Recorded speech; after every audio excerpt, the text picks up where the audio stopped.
To be hopeful in bad times is not just foolishly romantic. It is based on the fact that human history is a history not only of cruelty, but also of compassion, sacrifice, courage, kindness. What we choose to emphasize in this complex history will determine our lives. If we see only the worst, it destroys our capacity to do something. If we remember those times and places, and there are so many, where people have behaved magnificently, this gives us the energy to act, and at least the possibility of sending this spinning top of a world in a different direction. And if we do act, in however small a way, we don't have to wait for some grand utopian future. The future is an infinite succession of presents, and to live now as we think human beings should live, in defiance of all that is bad around us, is itself a marvelous victory. And that quote comes from Howard Zinn. Welcome to Surviving the Matrix, ladies and gentlemen. My name is Maxwell Igan. It's a pleasure to be with you once again, and I will be your host for the next hour. And it is important to look at what we've achieved through history, folks. We have achieved some great things.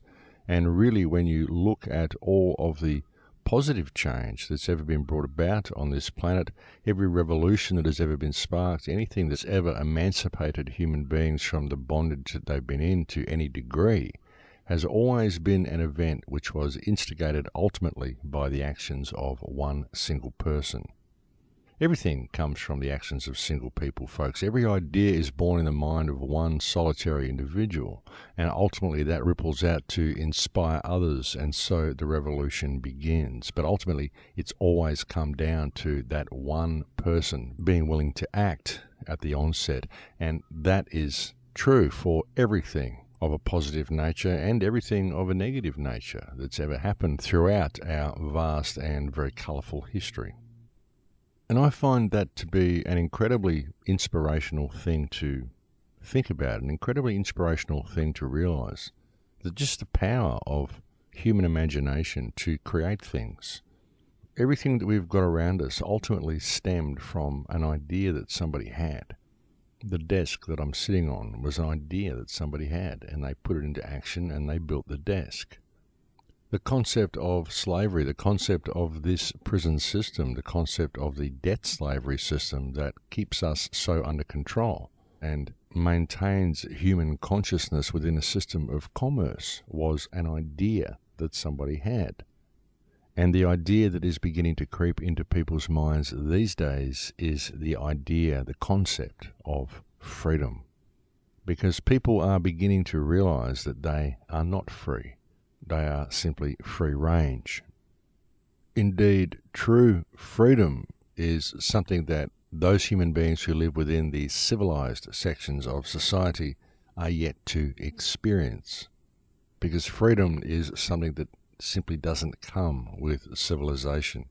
Civilization itself requires regulation.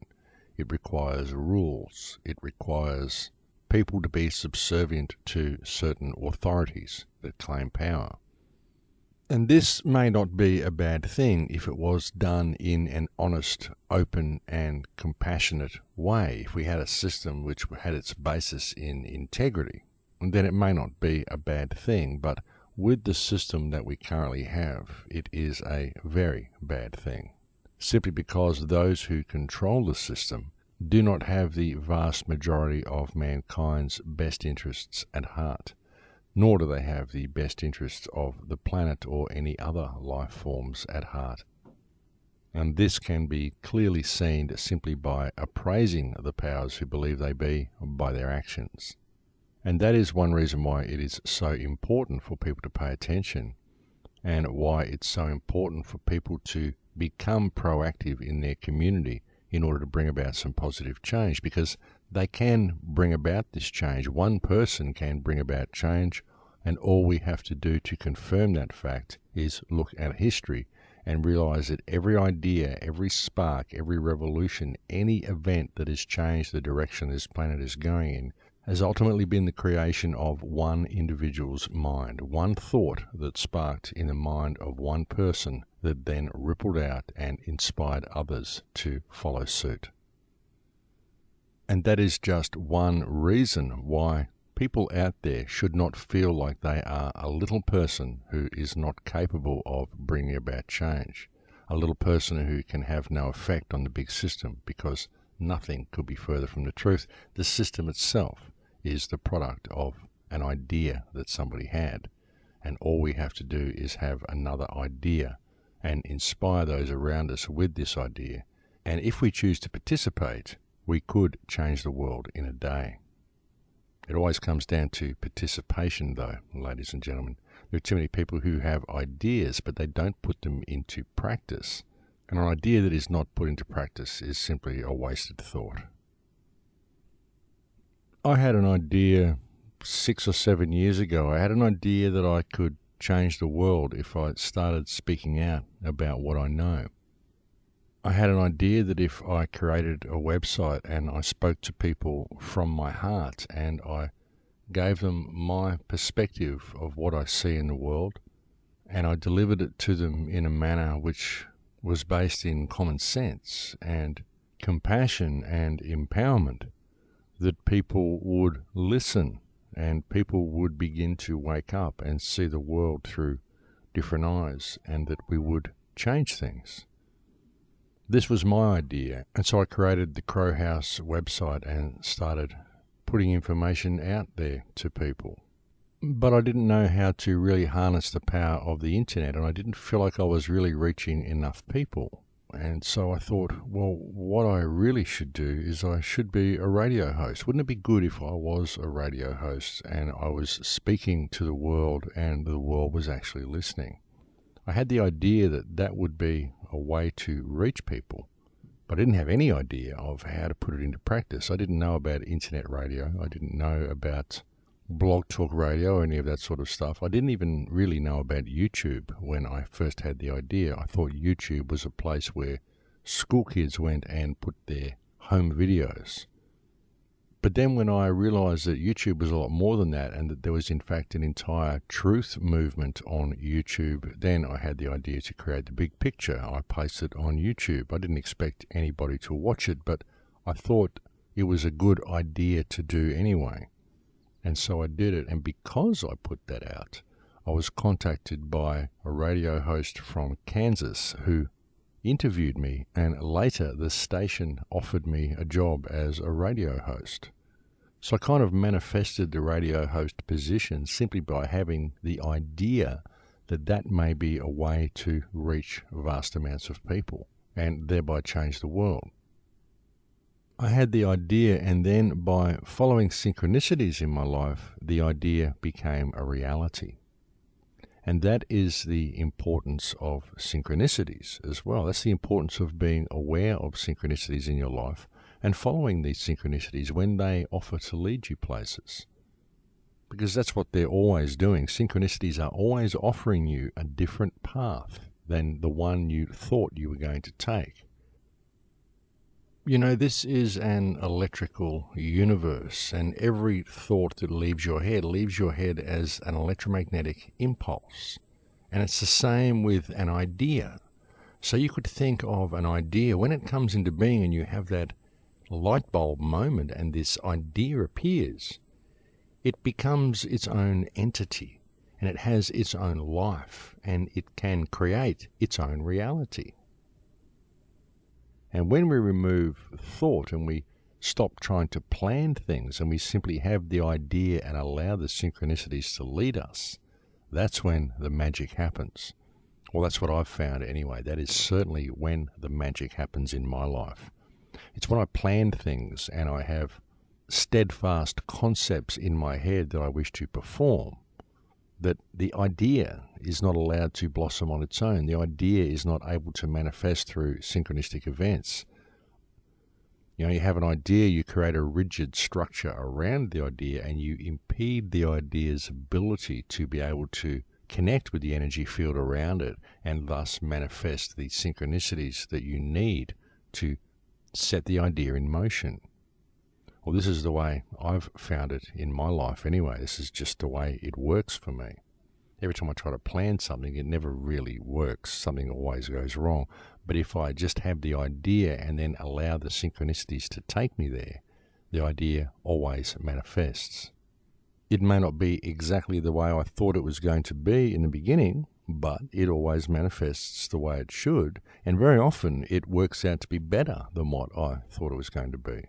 And had I put those constraints around it, I would have in fact limited myself in my possibilities, I would have limited my achievements, and I would have limited the scope that the idea could attain. And look, don't get me wrong when I'm saying don't plan things, because of course you can't just have an idea, then sit in your chair and wait for the world to deliver your idea to you. You have to put something in motion. But what I'm saying is don't create too much of a rigid structure around your idea. Just have the idea, start putting some steps in motion and following this and keeping a positive outlook on it. And the things that you put in motion may not even be directly related to the idea that you had. Like my idea that it would be a good idea to be a radio host, and so I put out the big picture on YouTube, which was completely unrelated to anything about being a radio host, but it led to that. So you just have the idea, okay, that's good, keep it in the back of your mind, and then just start putting things in motion in your life, but always keep a lookout for little synchronicities along the way. And you'll find that things will manifest in your life which will help this idea along.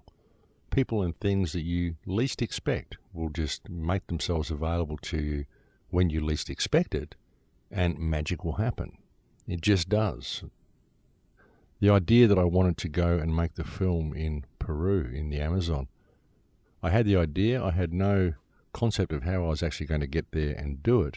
I certainly didn't know how I was going to afford to do it, and suddenly the whole thing just manifested for me because of synchronicities.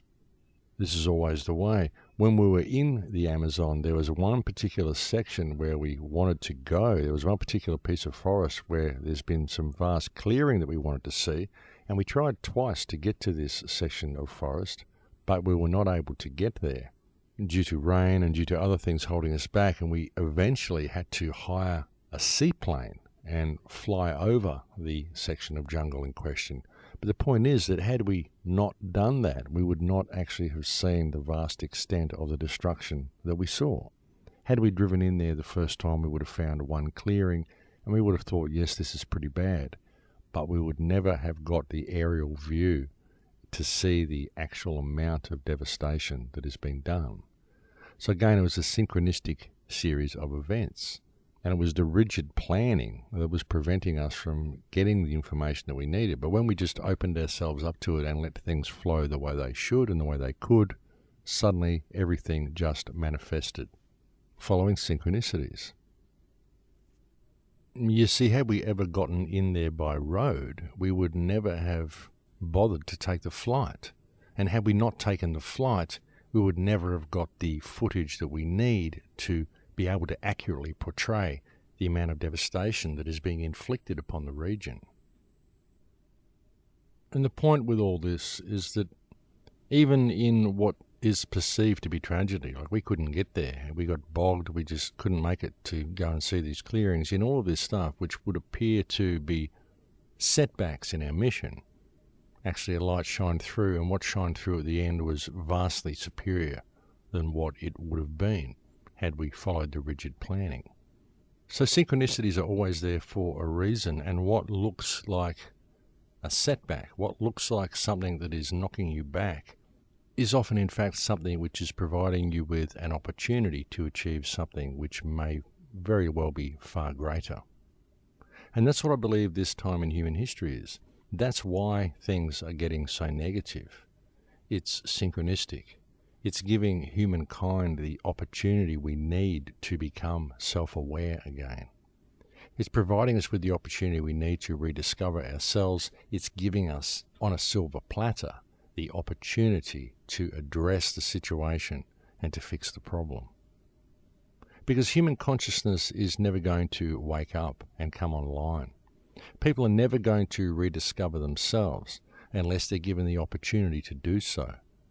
and continuing along in a mundane 9-to-5 life where everything is flowing smoothly and there's no ups and downs and everything's nice and safe, this is not going to provide you with any opportunity for growth. It's not going to provide you with any opportunity for self-awareness. Growth spurts and self-awareness spurts and leaps in consciousness and leaps in the evolution of consciousness always come in fits and spurts, and they always come from situations that arise out of trauma. Think of childbirth, a very, very painful experience, but a very beautiful experience in which new life is born. And human consciousness coming back online and people rediscovering themselves can very much be likened to childbirth, because it is a painful process, but one that ultimately delivers something that is truly life, because what it delivers to us ultimately is freedom and self-responsibility. And you can even liken the events I've just described for you that occurred in the Amazon jungle to childbirth, folks, because it was painful getting stuck and not being able to make our way to these clearings. But ultimately, what it delivered was new life. And ultimately, all that was needed to create this life was the idea that we wish to get to these clearings. So the power of an idea can create incredible things. The power of an idea is what has created the global prison system that is currently closing in around us. The power of an idea was what created World War II. The power of an idea is what created Fukushima. And what prevents us from addressing all of these issues is the idea that people have that they are powerless and that their ideas do not matter, because they do. You know, the idea that I could create the Crow House and become a radio host and reach lots of people was just something that happened, and I did not plan or take any steps to make that happen really at all. It just happened. Because when an idea wants to happen, as soon as the idea is born, if it wants to happen, it will happen. All you have to do is pay attention.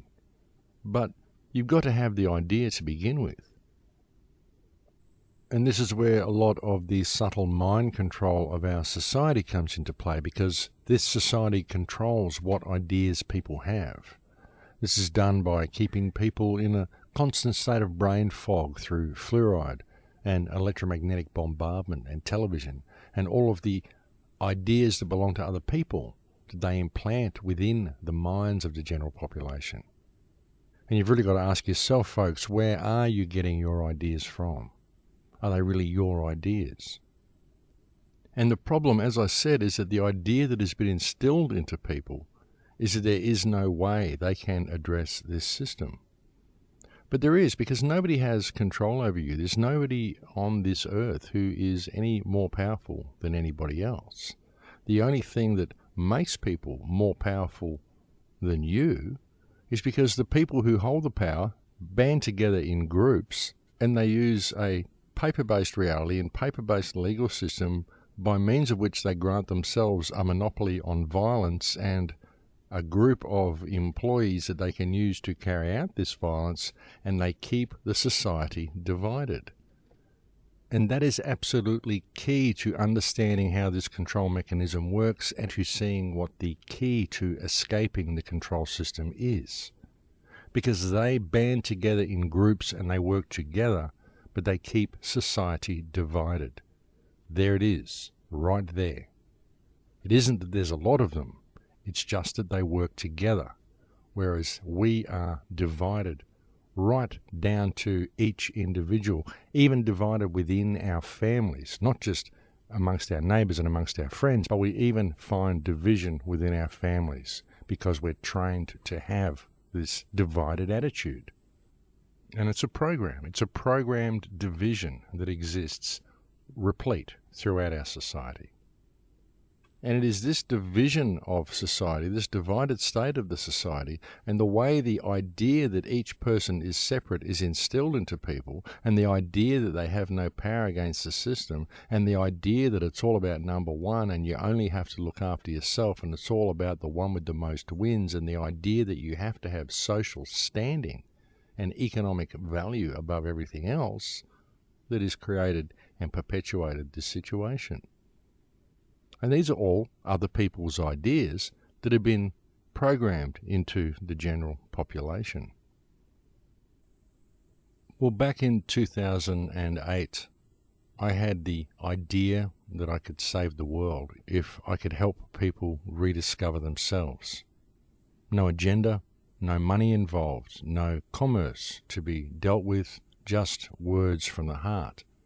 I had the idea that if I spoke, people would listen, and people would start taking positive steps in their own community.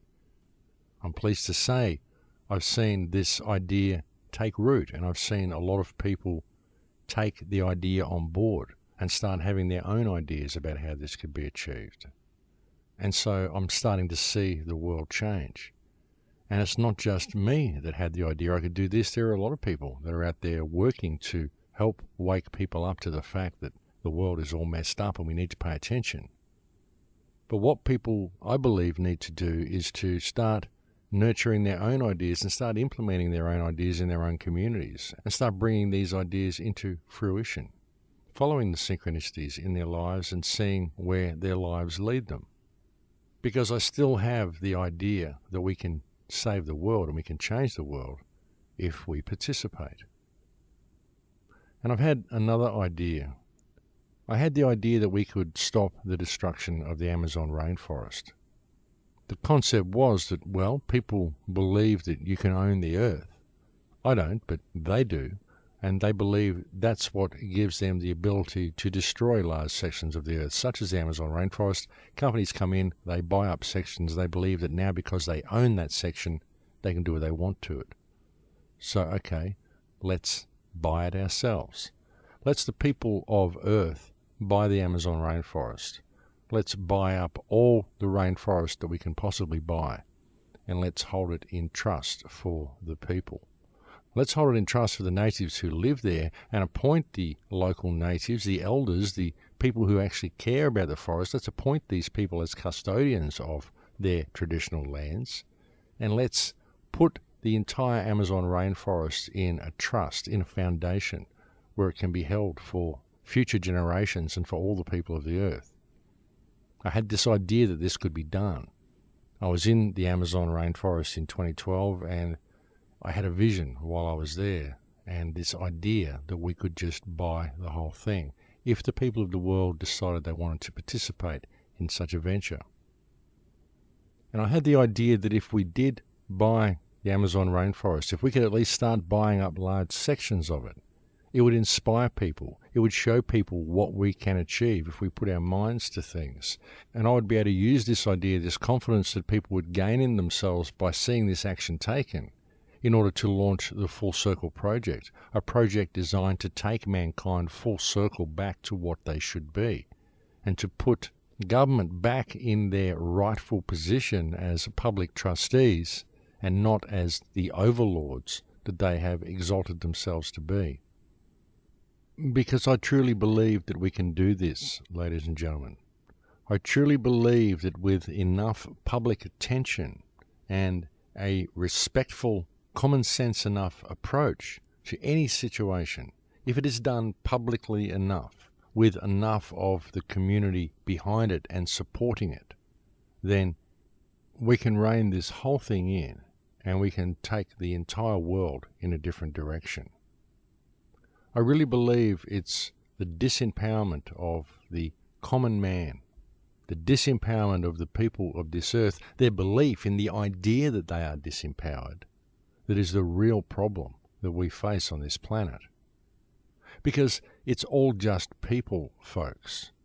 The only people that we seem to fear are the very people that we employ to manage our infrastructure. They're public trustees, that's all they are. We elect these people to office. They're not our rulers. They're people that we put in place to look after the roads and look after the schools, look after the transport system, make sure the trains run on time, make sure the supermarket shelves are stocked. That's their job. But we've forgotten that. We've forgotten that that's all they are. We've forgotten that they're just people. And what we need to do is create a mechanism whereby we don't ask their permission for what we do, we just do what needs to be done. And I think if we can put a concerted effort into making an impact in the Amazon jungle and then showing it to the world, look what we just did, look what we just saved, then I think it will inspire people. I think it will inspire people to want change. I think it will inspire people to want to start conducting their own workshops in their own communities under the umbrella of the Full Circle Project. Because if we can get the funding from the people in order to support the people, then we can fund the projects in different communities.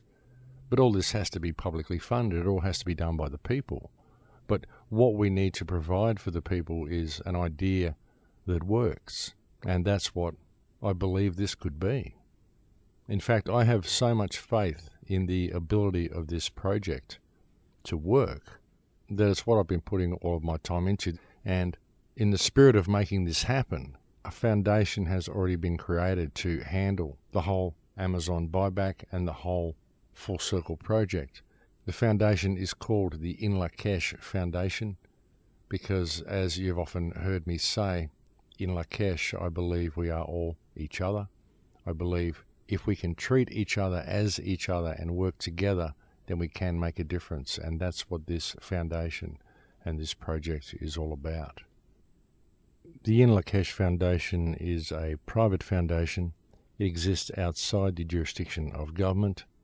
It is a foundation created for the people and to further the causes and objectives of the Full Circle Project. And I truly do believe that it is most certainly an idea whose time has come. Ideas truly can be extremely powerful things, ladies and gentlemen, and I have an idea that we can be free if we simply pay attention and apply ourselves to the world in which we live. And so that's why I have continued to bring you this message for so many years. But I think it's break time here now on American Voice Radio, ladies and gentlemen, so I'll have to leave it there for now, and we'll go and have a break. Thank you for joining me on the air today, and I'll look forward to speaking to you in a few minutes. Thanks for listening. And welcome back, ladies and gentlemen. Now, many people have asked me over the years why I do what I do, why I continue to do what I do, why I bother to believe that one voice could make a difference, why I bother spending my time speaking out the way I do. Don't I get dragged down with all the negativity? And why can't I just enjoy life? And I've got to say, look, I do enjoy what I do. I enjoy knowing what I know. I mean, it isn't pleasant information, but I'm certainly happy to know it. And I enjoy empowering other people. I love to see the results of that empowerment. I get so many letters from people saying how their life has been changed and how it's been changed for the better. And that really is what keeps me going. But one of the main reasons that I do what I do and why I continue to do so is simply because it needs to be done. It really isn't a choice for me. I mean, I can see what's going on. I can see what is being created around us. I can see what this world is very rapidly becoming. And I have a son. I would like my son to have a future. I'd like him to have a world that still supports human creativity, still supports life, and still allows freedom. And I feel that with the understanding and the knowledge that I have of the world, and in seeing the world the way I see it, well, a certain responsibility comes with that information. And I'm pretty sure that every other person who is awake and who is speaking out to people online feels exactly the same way in that regard. And really, when you look at it, well, frankly, the other choice is for me to do nothing. And that is simply not an option, because I truly do believe in the power of one. I believe in the power of one voice, and I do believe in the power of an idea. And the idea of freedom is a concept that is a new idea in the mind of man. It's a word that's been bandied around a lot, but it's never actually been experienced. But it is an idea and a concept which is now beginning to blossom. And that, I believe, is why we are seeing this huge lockdown that's occurring around the planet, but also this lockdown is providing us with the opportunity we need to create this freedom. That's what it is, folks. As I said earlier in the show, it is a synchronistic event that is giving us the opportunity we need to create something far better than what we currently have, and something far better than the direction in which we are currently going. And it's a difficult, convoluted mess to find your way through. I mean, here we are in this position, in this reality that we've created, this commerce, paper-based reality that we're all enslaved to. And we need to find a way out of it. But the only way to make your way out of it is by using commerce. It's really an interesting trap that we're caught in. Because, I mean, I know that money is inherently evil stuff, and yet it's only by using money that I'm able to even do something like launch the Full Circle project. You need money in order to point out to people the fact that they don't need money. It's really a twisted dichotomy that we're caught in. But that is the sad fact of the matter. So it's difficult to navigate a way through this. I've tried very much with the Crow House. I've never sold anything from the Crow House. Well, now I've got some t-shirts that are for sale. But it's an interesting thing how money is such inherently evil stuff, and I've never had commerce as anything to do with the website. And I've worked so hard to point out to people the need to free themselves from the commercial system. And yet, while we are still enslaved to that commercial system, we need to find a mechanism with which to manipulate that system to our advantage so that we can use the money we gather to free ourselves from the clutches of money. As twisted and convoluted as that sounds, I'm sure there has to be a way to do it.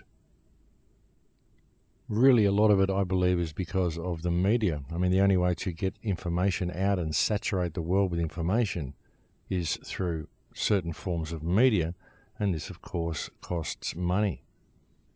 But there is alternative media, there is social media, there is word of mouth, there is the alternate media, there is us. We can spread the word ourselves and create the media saturation that we need. But with media saturation and with the hands-on community projects on the ground and with noticeable buyback schemes of Amazon Jungle and an organisation that is truly making a difference, I think we can start turning the direction the ship of state is sailing in. It's an idea anyway, and I'm pretty sure that it wants to happen. You know, there are so many people out in the world who want change, but nobody really knows how to do it. A lot of them get caught down rabbit holes, get caught in movements that don't go anywhere.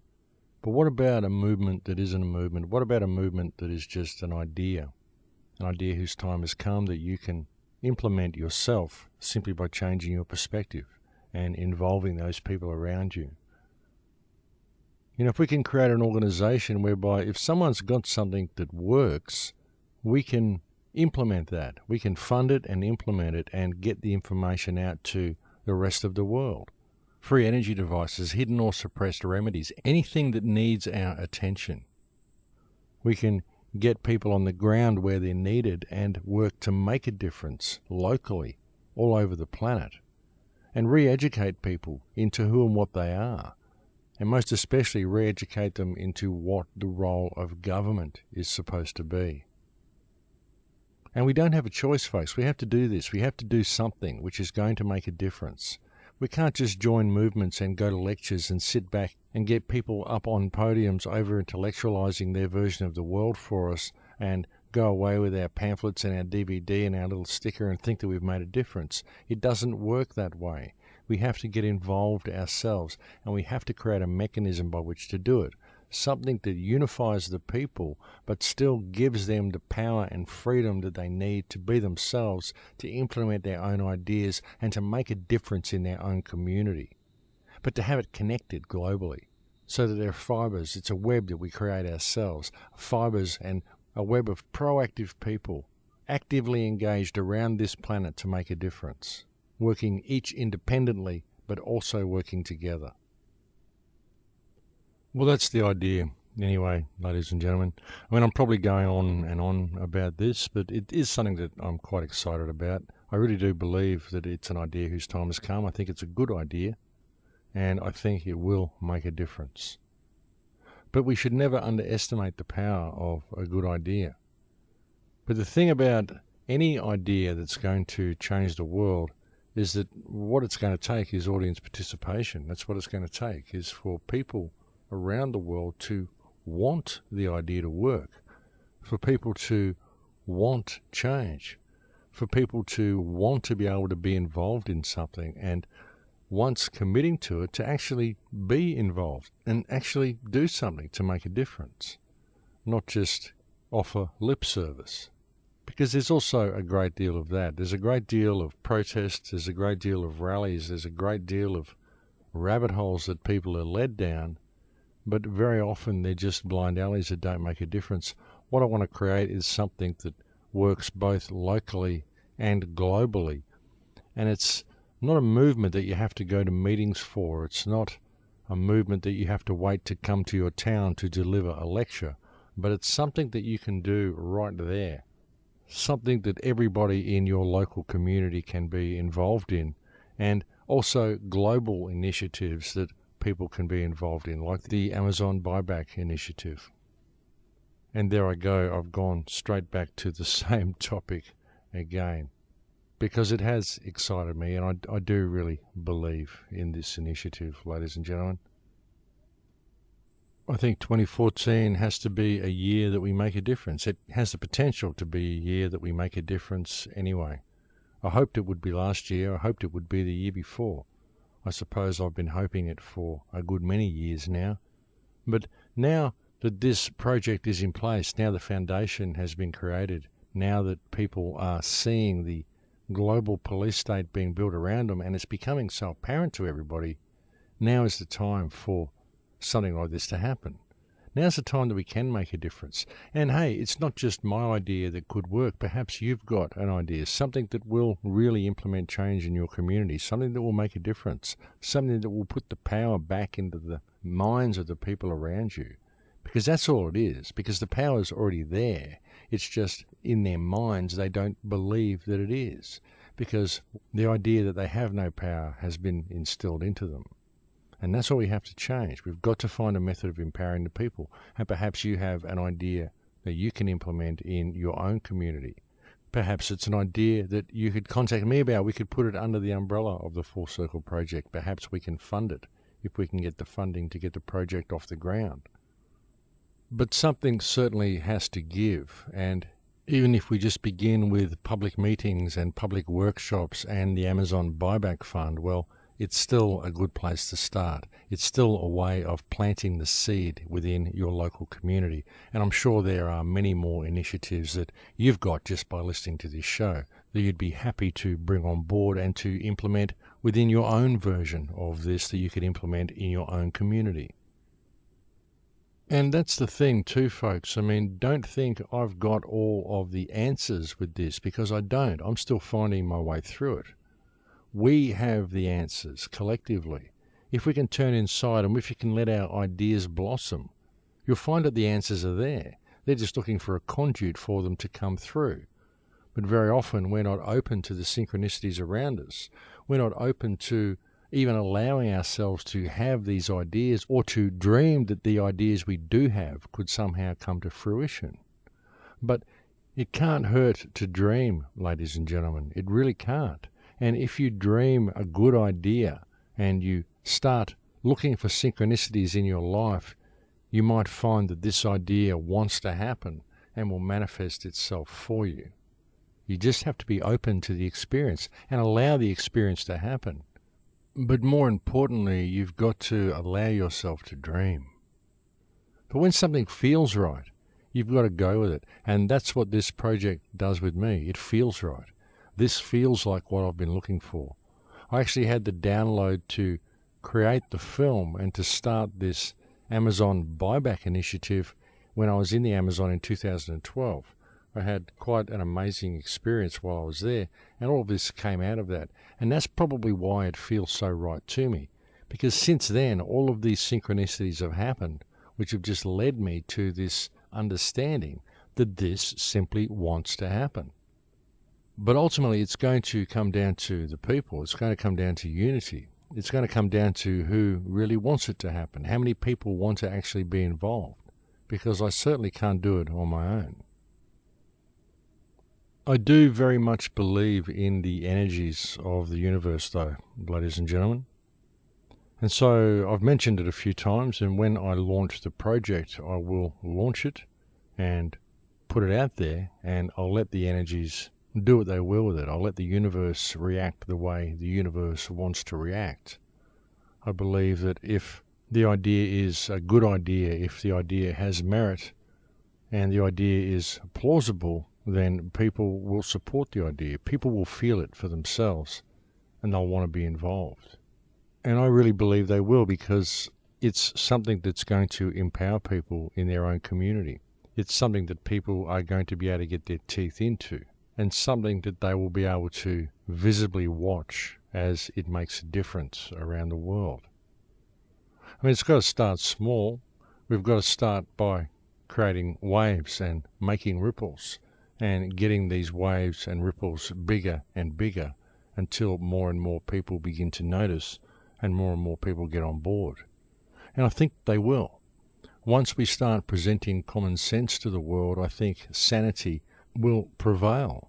I think that human consciousness will kick back in and come back online the way it should be.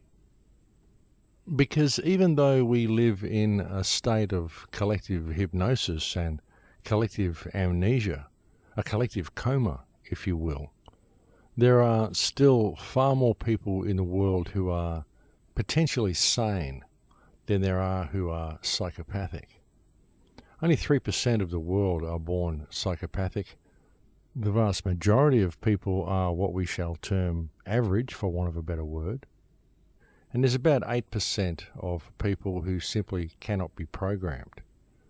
And the 8% of people who cannot be programmed are working very hard to deprogram those who have been programmed. But all of these programmed people have the potential for sanity. They have the potential for clear and rational thought. They have the potential to wake up from the collective coma that they've been kept in for so many years.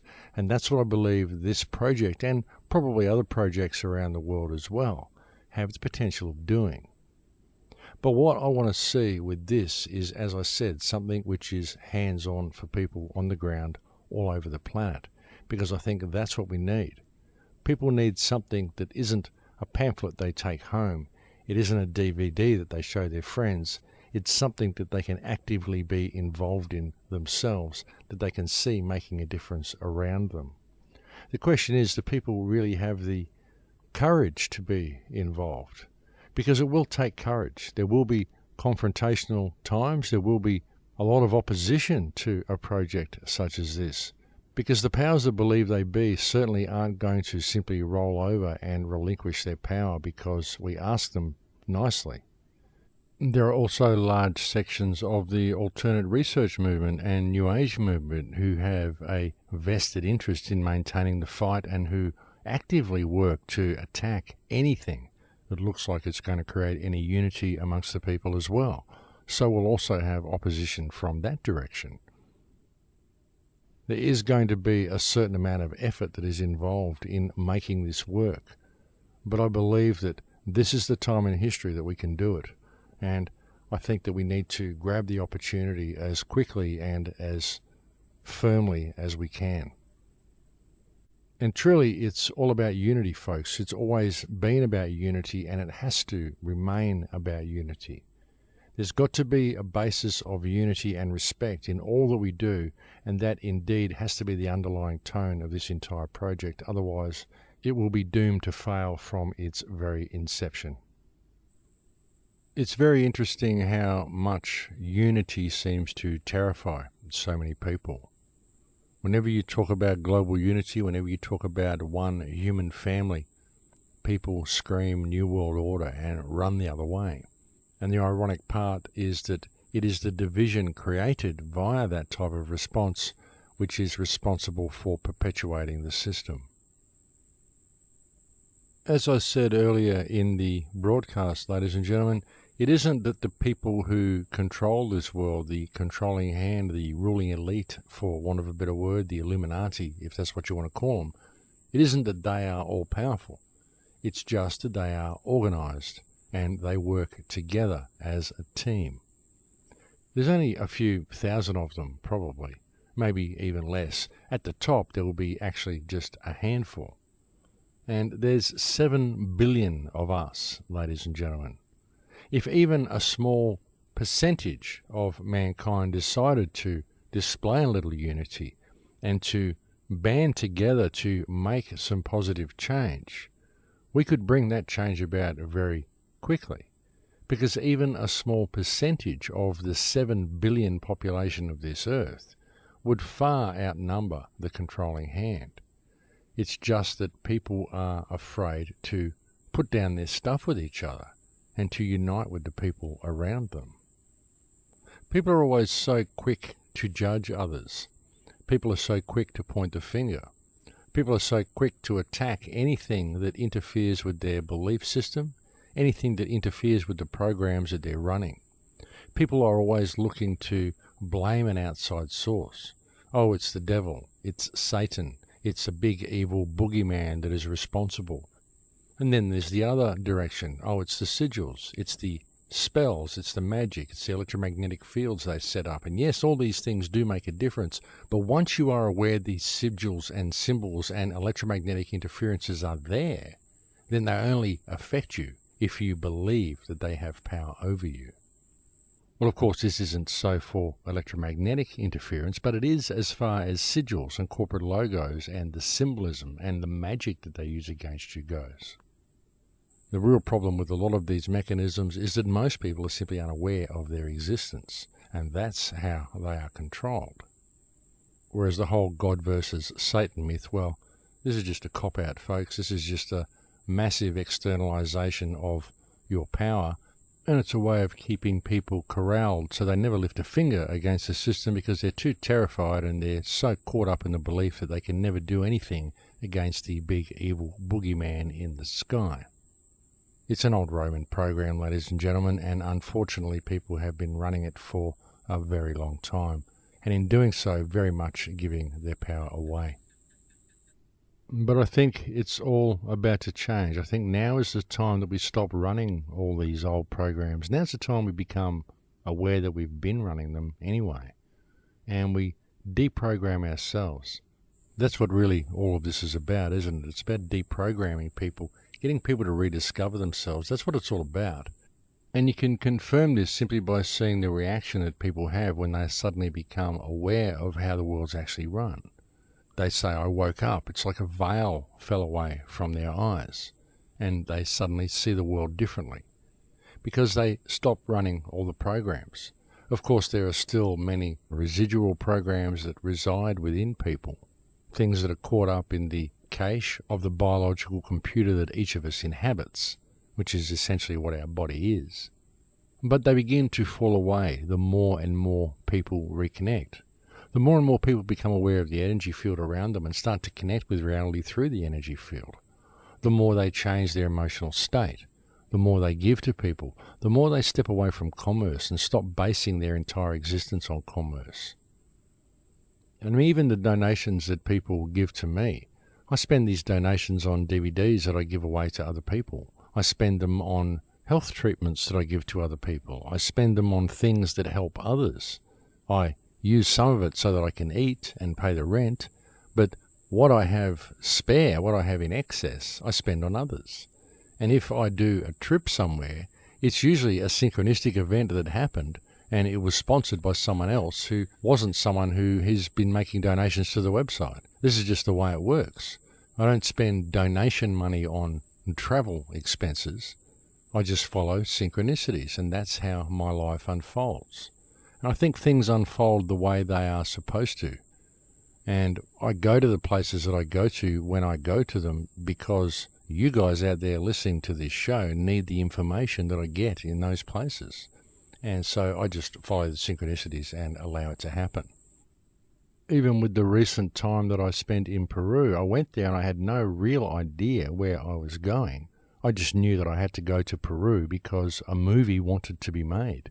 So I went there and followed the synchronicity while I was there and ended up in all sorts of places and came home with 1.6 terabytes of footage that I'm now going through so I can compile it into a film. Because the film itself is also simply an idea that wants to happen. It's like the Full Circle Project. It's an idea that wants to happen.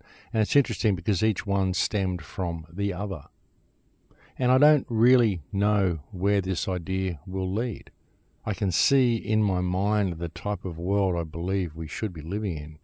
I can see the type of world we have the potential of creating.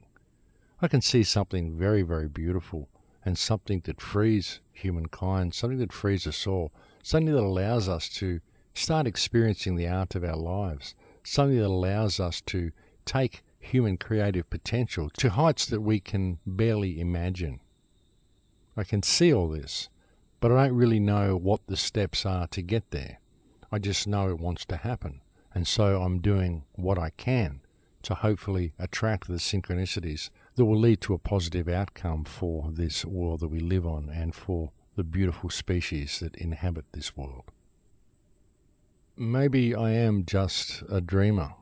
Maybe I'm just a hopeless romantic who believes he can make a difference, but who is simply attempting to find his way through a cloud. I don't really know. All I know is that I feel a change in the air. I feel a change in the water. I can taste it. I can feel it. I can see it. I can smell it. I know this wants to happen. And I know that if we participate, we can make a difference. I really do believe the world is waking up, ladies and gentlemen. It's waking up in exponential curves. I know people have been saying that for a while. I've been saying it myself for a while. But we're seeing it now. More and more every day, people are coming online. That's why the system is getting so grossly abusive in its actions. That's why we're seeing so many laws come in. That's why there are 40,000 new laws being brought in the United States this year. That's why police here in Queensland, Australia, have been given unprecedented powers to abuse and arrest the population. Because the world is waking up, and the powers that be are getting desperate to keep the place locked down. But it's not going to work because I don't believe human consciousness will be locked down. The more they attempt to repress us, the more people will rise up and speak out. It's just up to those of us who are awake now to keep at the forefront of the fight, keep speaking out, keep making noise, keep rocking the boat, and keep leading by example in what you do. Just keep pushing this system, folks, because if we push it hard enough, eventually the wheels will fall off completely. And that's what we need to see happen. And that's what is happening. That's what will happen. We are destined to win this fight. Humankind will shine through this, and we will shine through this with a brilliance that we never imagined possible, simply because of the repressive state we were forced to go through in order to find our wings. But we are finding these wings, ladies and gentlemen, and it's happening right now. It's happening right across the globe. So never give up hope, never give up faith in yourself, never lose faith in yourself, never lose faith in our ability to bring about positive change. Because if you look at history, as I've said so often through this show, every positive thing that's ever happened throughout history has ultimately come from the idea of a single person. And each of us has the potential to be that person. Thank you for joining me on the air today and listening to me rant and rave about the Full Circle Project. It is something that very much excites me. It is something that I believe in, and it is something that I believe wants to happen. If you can make a contribution to the Full Circle Project, there is a donate button to the In Lakesh Foundation on the Crow House, and I thank all the people who ever have made a contribution to the Crow House, and I would like to thank in advance anybody who is thinking about making a contribution to the Full Circle Project. Now is the time, folks, and we can make a difference if we all work together to do it. I believe 2014 is going to be our year. It's going to be the year that we turn things around. We just have to get involved. But that is it for me now, ladies and gentlemen. I'm completely out of time. I'll look forward to speaking to you again next week. Please take good care until then. In Lakesh.